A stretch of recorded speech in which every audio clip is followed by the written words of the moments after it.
Imagine, if you will, a place teeming with life, vibrant colors echoing off towering pyramids, the chatter of merchants blending with the rhythmic beat of ceremonial drums, and then silence. That's precisely what we're diving into today, folks, as we explore the astonishing discovery of a lost Mayan city nestled deep within the Guatemalan jungle. A place that once pulsed with civilization, but now exists only in fragments of stone and tantalizing clues, a truly humbling sight to behold when viewed from above. For centuries, this city remained hidden beneath a thick blanket of vegetation, essentially erased from the map, its existence whispered about in local legends, dismissed as folklore by many until recently. We're talking decades of painstaking satellite imagery analysis and daring ground expeditions to finally pinpoint its location. What makes this particular find so unique isn't just that it was lost, but how sophisticated it seems to be, boasting a complex network of causeways, elaborate water management systems far beyond what we previously understood from Mayan cities of this era, and architectural designs that, well, let's just say they make you question everything you thought you knew about ancient engineering. The disappearance of the Maya civilization is one of history's greatest enigmas. Everyone knows the general story: drought, warfare, societal collapse. But this city complicates things significantly. Unlike other Mayan settlements that seem to have gradually declined, evidence suggests a rather abrupt abandonment, as if the inhabitants simply packed up their belongings and vanished overnight, leaving behind only partially finished meals and tools still resting on workbenches. It's like they were expecting to return any minute, which makes you wonder, what could possibly cause an entire population to flee so suddenly? Now, here's where things get really interesting. As archaeologists began meticulously excavating the site, they unearthed anomalies that defy easy explanation. Perfectly aligned stone structures seemingly oriented towards celestial events with a precision we can barely replicate today, and intricate carvings depicting creatures unlike anything found in known Mayan mythology. Imagine stumbling upon hieroglyphs that look like aliens built them. It's not as far-fetched as it sounds. These aren't just quirky artistic choices, they point to knowledge, or perhaps something else entirely, that we are only beginning to grasp. We'll be taking a closer look at these unsettling details throughout the video, from peculiar markings on pottery fragments that suggest advanced astronomical calculations to evidence of what appears to be a catastrophic event, one that may have forced the city's inhabitants into exile, or worse. Buckle up, because we are about to unravel some truly baffling mysteries. It's going to be a wild ride through time and stone as we attempt to understand the rise and sudden fall of this incredible lost civilization. All right, explorers, let's get our bearings. Imagine a place shrouded in emerald jungle, far from any modern city. That's where we're finding this lost Mayan metropolis. Specifically, it sits deep within the Balamcanch Basin, nestled in Campeche, Mexico, a region known for its incredibly challenging terrain. You wouldn't want to get lost out there with just a compass and a questionable sense of direction. This isn't some random spot either. The location was strategically brilliant, controlling access to vital trade routes and offering natural defenses against, well, whoever wanted to invade.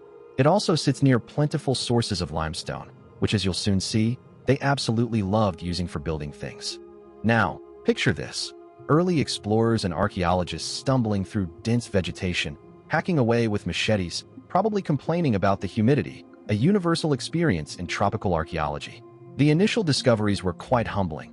At first glance, it looked like just another overgrown patch of jungle. But as they cleared more ground, hints of something incredible started to emerge. The corners of buildings peeking out from beneath the vines and layers of accumulated leaf litter, along with fragments of pottery scattered across the landscape. Whispers of a civilization lost to time. Imagine how exciting that must have been, uncovering pieces of history one shard at a time. Let's talk about what they found. We're seeing basic residential structures, think simple homes and workshops, and then grander ceremonial plazas where important rituals likely took place, the kind probably involving elaborate headdresses and sacrifices, though thankfully, we haven't found too many of those. Scattered throughout the site are pottery shards. These aren't just pretty decorations either. They give us huge insights into their daily lives, what they ate, how they cooked, even what kind of art they enjoyed. It's like a Mayan Pinterest board from centuries ago.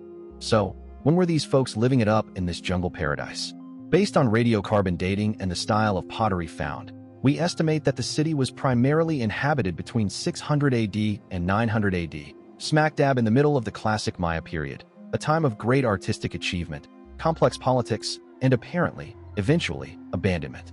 Interestingly, there's evidence of earlier occupation too, suggesting people were using this area for centuries before the city really flourished, proving that even ancient civilizations had their starter homes. To help you visualize it all, let's check out some historical maps, not your modern GPS kind, mind you, but painstakingly drawn charts from Spanish conquistadors. These maps aren't always accurate. They often got things creatively wrong, but they provide a fascinating glimpse into how the Europeans first perceived this region and attempted to understand the complex Mayan world around them. You can almost hear them saying, "Wait, is that where all the gold went?" It's pretty remarkable to see these old maps alongside modern satellite imagery. It really puts into perspective just how much has been lost and, thankfully, rediscovered. All right, team, let's dive into something seriously mind-blowing: the architecture and engineering of this lost Mayan city. Forget pyramids for a moment. We're talking about construction techniques so advanced, they make modern architects scratch their heads and mutter, "How did they even?" We've uncovered structures utilizing complex interlocking stone blocks, some weighing several tons, fitted together with such precision that you can barely slide a credit card between them.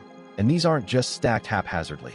They're angled, terraced, and often incorporated into incredibly intricate designs, hinting at an understanding of structural integrity far beyond what we previously assumed. One of the most baffling aspects is their use of mortar-less construction in many key areas. You might be thinking, okay, big stones, impressive strength, but when you realize they didn't rely on conventional mortar, that sticky stuff holding bricks together, it becomes astonishing. Instead, they used a combination of precise stone shaping and gravity to create structures that have stood for over 1,000 years. Imagine building something without glue. It's like trying to build a Lego castle with your feet. Incredibly difficult, but somehow these guys made it look easy, or at least they figured it out a long time ago. Now, let's talk about the city's layout itself. It wasn't just some random collection of buildings. It was meticulously planned around astronomical alignments and water management. We believe the Mayans understood hydraulic principles with surprising sophistication. Evidence suggests elaborate systems of canals and reservoirs were used not only for irrigation, essential in a region prone to both droughts and torrential rains, but also potentially for flood control, which is an impressive feat considering they didn't have our modern forecasting technology. No weather apps back then, folks. Just the stars and a whole lot of ingenuity. And speaking of water management, we're seeing indications of what might be massive underground cisterns connected to these canals. These weren't just small pools. We're talking about potential storage capacities that could have sustained the city through prolonged dry seasons, effectively creating their own internal water bank. The scale is staggering and suggests a centralized control of resources, which begs the question, who was in charge of the water bills? Probably not something you wanted to ignore. Beyond mere functionality, the architectural designs themselves are peculiar. We're finding examples of buildings with intentionally skewed angles and unusual curves that defy simple explanations. Some researchers propose these weren't aesthetic choices, although they certainly are visually striking, but rather incorporated features designed for seismic stability or perhaps even to manipulate light in specific ways during ceremonial events. It's almost as if the entire city was a giant, interactive sundial. The complexity is truly humbling and makes you wonder about the full extent of their knowledge, which we're only beginning to uncover. All right, team, let's dive into what makes this lost city really fascinating: the stuff people left behind. We're not just talking about broken pottery shards here.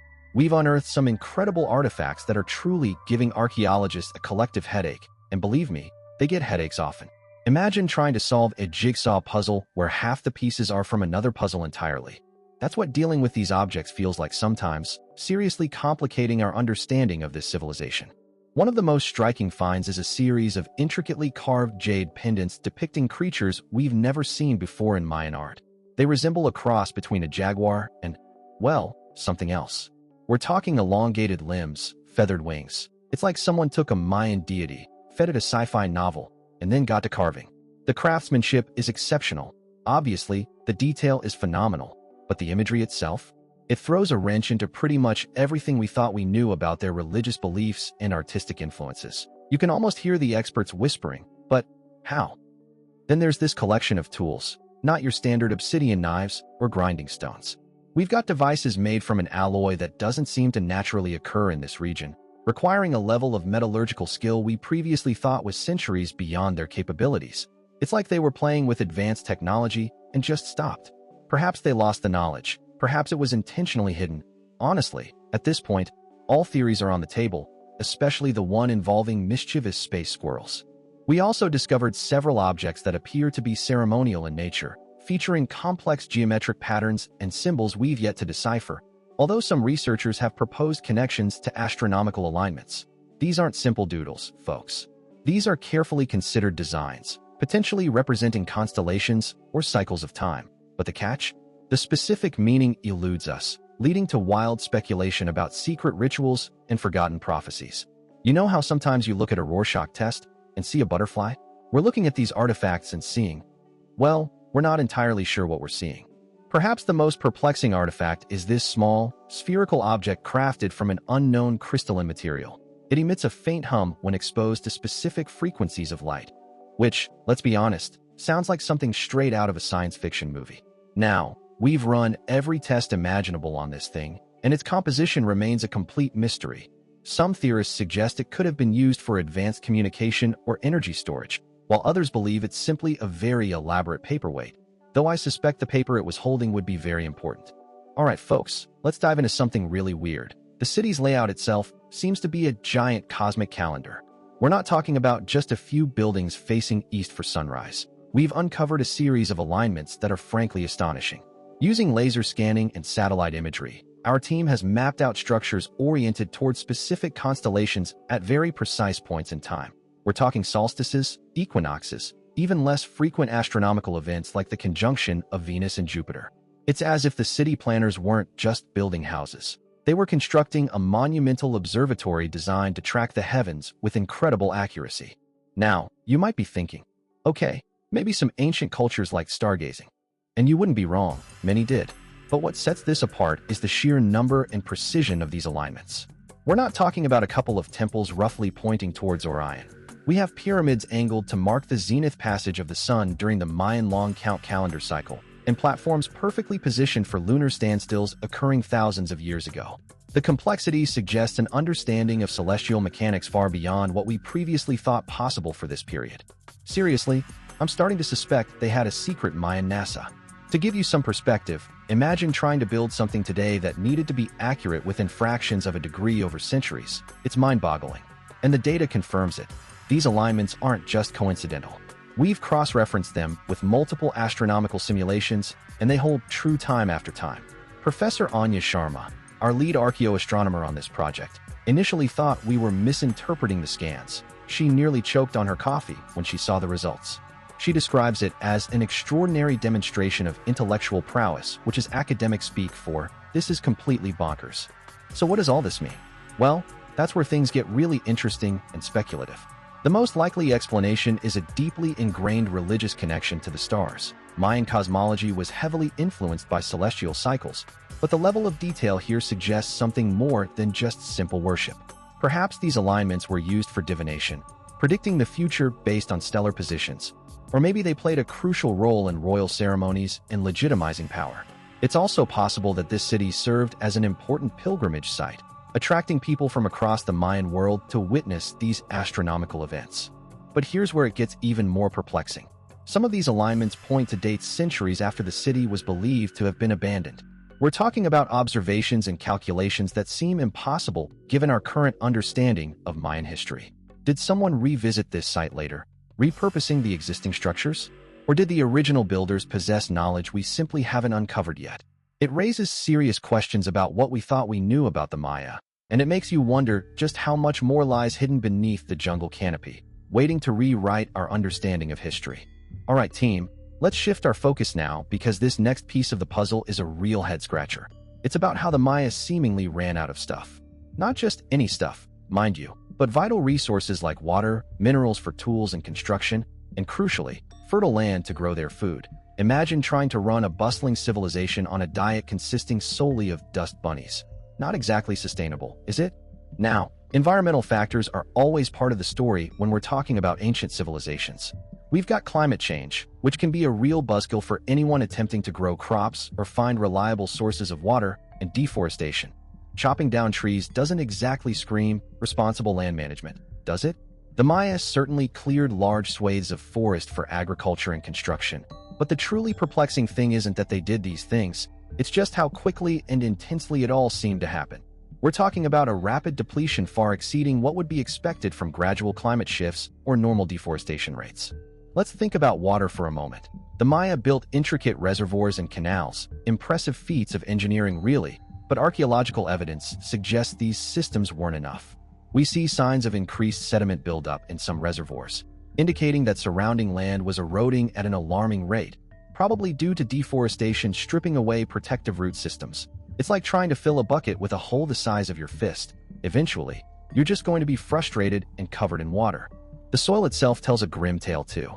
Analysis reveals widespread evidence of nutrient depletion, meaning the land simply couldn't produce enough food to sustain the growing population. Imagine trying to bake bread with flour that had been used 5 times already. It's not going to rise very well. This wasn't just a slow decline either. We see clear indications of soil erosion and desertification occurring within relatively short periods, suggesting something far more drastic was at play than simple overfarming. So what could have caused this catastrophic resource drain?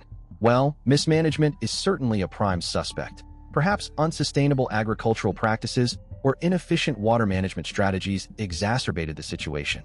It's easy to blame past civilizations for mistakes we've learned from, but let's remember they were operating with a totally different understanding of ecology.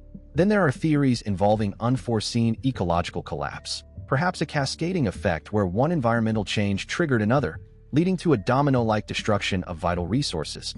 Picture a meticulously built tower of Jenga blocks. One wrong move, and it all comes crashing down. Okay, let's dive into something seriously weird. And believe me, after the glowing crystals and upside-down pyramids, you think things can't get stranger? Think again. We've been talking about a city seemingly frozen in time, an advanced civilization just vanishing. Now, most historical collapses aren't exactly peaceful affairs. We're usually looking at scorched earth, shattered walls, and enough skeletons to populate a small museum. But here, nada. Zilch. The archaeological record is surprisingly quiet on the violence front, which frankly throws a massive wrench in our usual narratives of societal downfall. Let's get into the nitty-gritty. Skeletal remains are scarce, and when we do find them, they show very few signs of trauma or violent death. No arrowheads embedded in bone, no evidence of brutal battles fought within the city walls, just peaceful departures. And the architecture? It's remarkable. We're not seeing buildings deliberately demolished, fortifications ripped apart. Instead, structures are simply left standing, as if the inhabitants intended to return shortly and forgot a few things along the way, like maybe their toothbrushes or, an entire population. Now, we all know history can be messy. Sometimes it's hard to decipher what actually happened. It's possible our excavation techniques are missing something crucial, perhaps evidence of subtle skirmishes that didn't leave dramatic marks. But the sheer scale of the city and the depth of our investigations suggest otherwise. This isn't a case of overlooking a few scattered battles. It's an almost complete absence of conflict, which makes you wonder, what could possibly cause a whole civilization to pack up and leave without a single shouting match or broken vase? So, let's consider some theories, shall we? One intriguing idea is that this wasn't a collapse at all, but rather a voluntary exodus. Perhaps the Mayans here simply decided there were better opportunities elsewhere. Maybe they found a land flowing with chocolate rivers and friendly jaguars. One can dream. Or perhaps environmental factors made life unsustainable despite their best efforts. It's not unheard of for entire groups to migrate. Think of the early settlers who crossed oceans, except these folks probably had more comfortable canoes. Another possibility, and this one gets a little bit spooky, is that something happened suddenly, something so unexpected and non-violent that there was no time for conflict. Imagine a sudden shift in climate, or maybe even dramatic pause, a cosmic event. Now, I'm not suggesting aliens beamed everyone up, but we can't entirely rule out the extraordinary until we have all the pieces of the puzzle. It's a thought that keeps the archaeologists awake at night, the idea that an entire city could vanish without a fight, leaving behind only questions and a whole lot of unanswered mysteries.